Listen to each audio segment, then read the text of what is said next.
Well, I really hope that this becomes a truly global organization that helps transform the world into a truly co-creative organism. As a CPSI elder, what are your hopes and dreams for the organization? That we can do the real work we were supposed to do in the first place. I am of the opinion that my life belongs to the whole community. And as long as I live, it is my privilege to do for it whatever I can. My vision for the future of CPSI is that it's going to become much more diverse and it's going to carry on spreading its magic around the world. Between 1980 and today, those 25 years, the United States grows more than 20 million jobs in the creative sector of the economy. My vision for CEF is growth, that we can take this magic that we're finding and spread it all over the world. That we can find a way to get more people involved, to get the children involved, the youth, the next generation involved, so that we make a difference in the world. About 40 million Americans out of a workforce of 135 million work in the creative sector of the economy. That's nearly a third. The planet's moving forward, and it's moving forward to a new and higher dimension of expression. Taking advantage of all the opportunities we have to look at the other ways of being human. The future isn't just something that happens to us, but we can actively intervene and we can make our future as good. What makes human beings really unique is only one thing. You know this better than I do because you've worked on it for 50 years and me for 7. But the rest of the world crosses paths with us very soon. So we really kind of connect the creative potential of everybody together. This is the true joy in life, being used for a purpose recognized by yourself as a mighty one. The being thoroughly worn out before you're thrown on the scrap heap.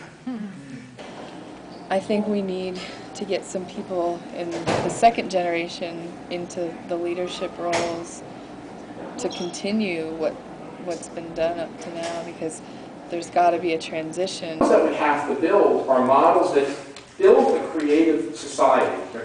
I didn't use the word creative economy. I didn't use the word a creative society, which is much more inclusive and extends the benefits of that wonderful creative industry, creative economy, creative process, and includes many more people. See now that we've structured this more for kids, for the youth, and they are our future, and we're building programs for them. And the wonderful thing is we're learning how to hand off the baton.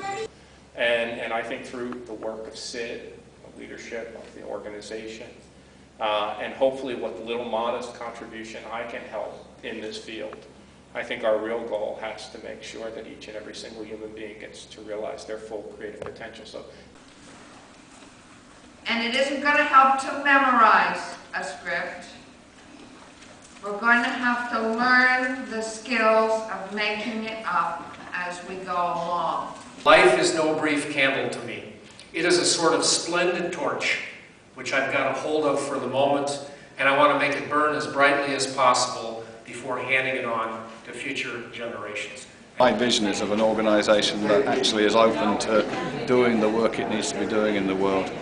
Don't know quite what it looks like, but I think that's something that we need to be thinking about. The being a force of nature instead of a feverish, selfish clod of ailments, complaining that the world will not devote itself to making you happy. If you take, I think Richard Florida's speech, but even more so Don's speech on, when was it, Monday? They were profound. I mean, they're telling us there's a place in the world for the work we're doing.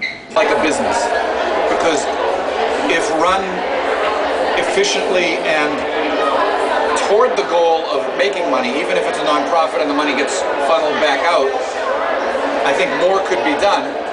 And I think that the health of the organization would be more robust. Across the world, which are the estimates of the flight of the creative class, about 150 million people worldwide in the 40 or so quote-unquote advanced countries are members of this creative sector of the economy, and the economic impact is extraordinary. I want that because I want to be able to keep coming. I want this to stay healthy and to grow and to be more influential. Like, I didn't come for 51 years, I only came for 49. So I wish all of you could be here for the next 51 years. Now, this is the big flagship that sort of your organization, you know, runs up the flagpole when you want people to know who you are. And this has to be really, this portion could be highly profitable. Take that money and use it to fund every other thing that you want to do. Some of the things in Africa, and they've talked about, I mean, there's... Every single one of us to leave here with this challenge is that the absolute titanic force, the seismic force of this creative economy based in science, entertainment, the knowledge-based professions. This is a bigger tidal wave than the Industrial Revolution as a whole.